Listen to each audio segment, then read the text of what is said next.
Welcome to nicksdrumlessons.com. Today's song that we're going to go over is Car Radio by 21 Pilots. It was a band that I got hip to, basically, because a couple students were kind of telling me about it. And this one stuck out because it had such a cool beat. Not that the other songs didn't have a cool beat, but this one really stuck out. And I'll show you why, because we're going to go over not only the beat used in the song, but some embellishments that you can add to it. So long story short, let's go over it, all right? The cool part about this beat is it's in halftime, all right? Which means the emphasis isn't on 2 and 4 like a typical song. 1 and 2 and it's on 3. 1 and 2 and 4 and 1 and 2 and 3 and 4 and. So the big emphasis is on 3, not 2 and 4 like a normal song. Now, that was just with eighth notes there. What's cool that this cat is doing is that he's breaking up some 16th notes, all right? So knowing that the bass drum is just on 1, let's figure out from 1 to the 3. It's got 1 and so E is being skipped. So if you're counting regular 16th notes, 1, E and E is getting skipped. 1 and 1 and Beat 2 is getting skipped with the 16th note rest, and then you have E and on the hi-hat. So you have 2 E and 2 E and. After a while, you don't have to count the 2, so it's just 1 and E and 1 and E and. Add the bass drum on 1 and E and. Okay. Good news is if you got that far with the counting, beat 3 is the exact same thing on the hi-hat as I drop the stick. Very professional. Except for either beat 3 has the snare. And, and, 1 and,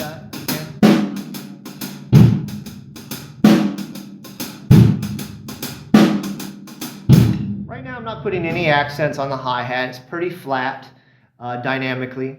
And you want to take it slow, even though the song's much faster than when I just played it.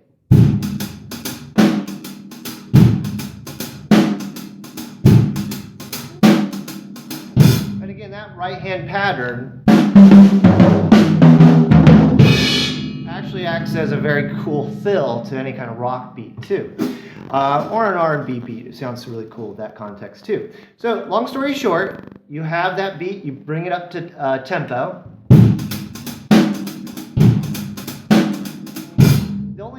Other thing you need to add is every 2 measures, he opens the hi-hat on the last and of 4. So the first measure is just as written, and you can see it on the PDF on my website, nicksdrumlessons.com.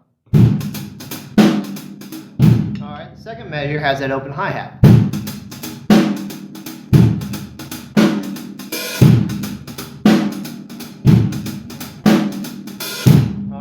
Sounds cool, and you bring it up a little faster towards tempo, to the tempo.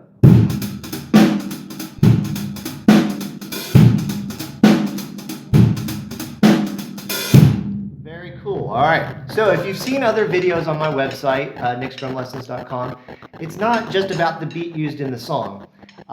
It's about all the cool little embellishments you could do that add to it, okay? So the first embellishment, and again, you can see it on the PDF on my website, nicksdrumlessons.com, in case you forgot, is some extra bass drums on the 1, the and of beats 1 and 2.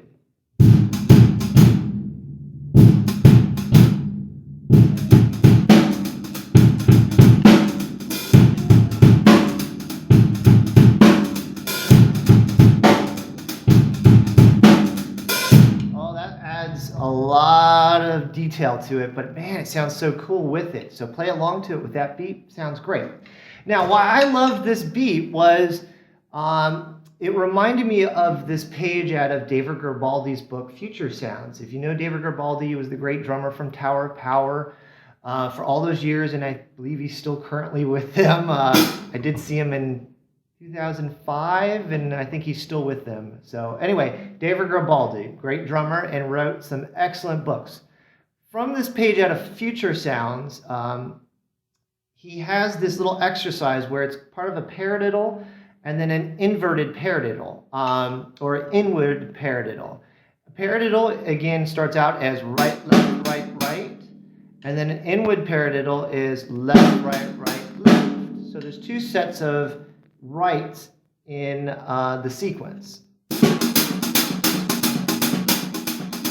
Now his whole page was based off a normal 2 and 4 feel.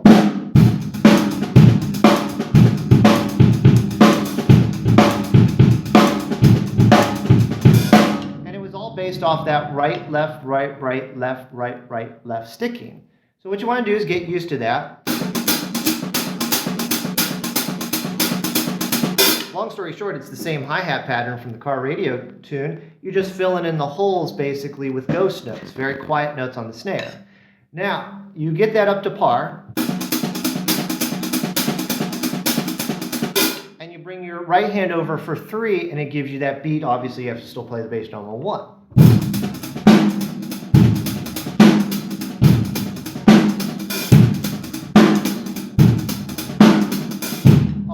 Sounds so cool, especially live. You can start to appreciate all those little ghost notes.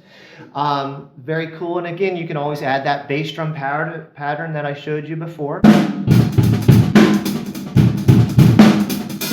Oh, adding a lot of details. Sounds cool.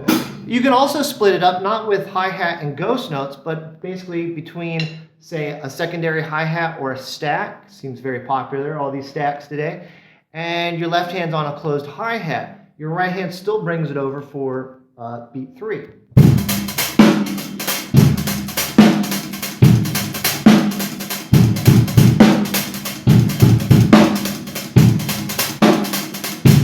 The only disadvantage of that is you lose the opportunity for the open hi-hat on the end because it's over on the right.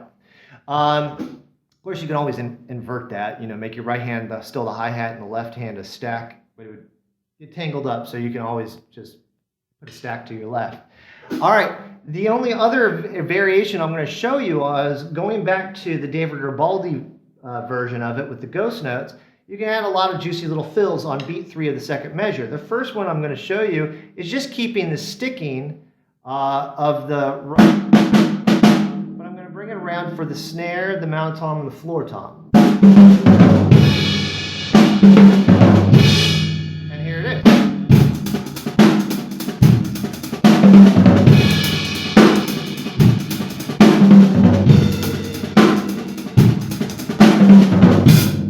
You could just turn beat 3 into some single strokes, and then you have the opportunity to just go around to 4 drums.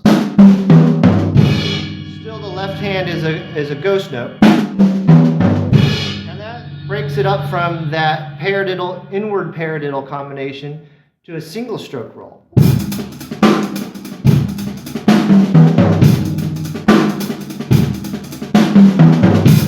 The last one, you can put the bass drum, that cool bass drum pattern back on there, and with stickings you can mock that rhythm. So the sticking for the fill here is going to be right, left, left, right, left, left, right, left.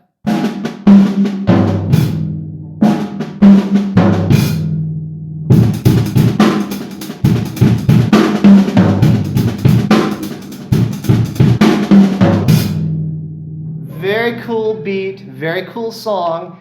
Again, you start with the original and have fun with all the embellishments. But yeah, get the first one first, get the secondary ones later, and then have fun with it, okay? Again, you can see the whole PDF of all of those exercises this time on my website, nicksdrumlessons.com. If you have any questions or any ideas,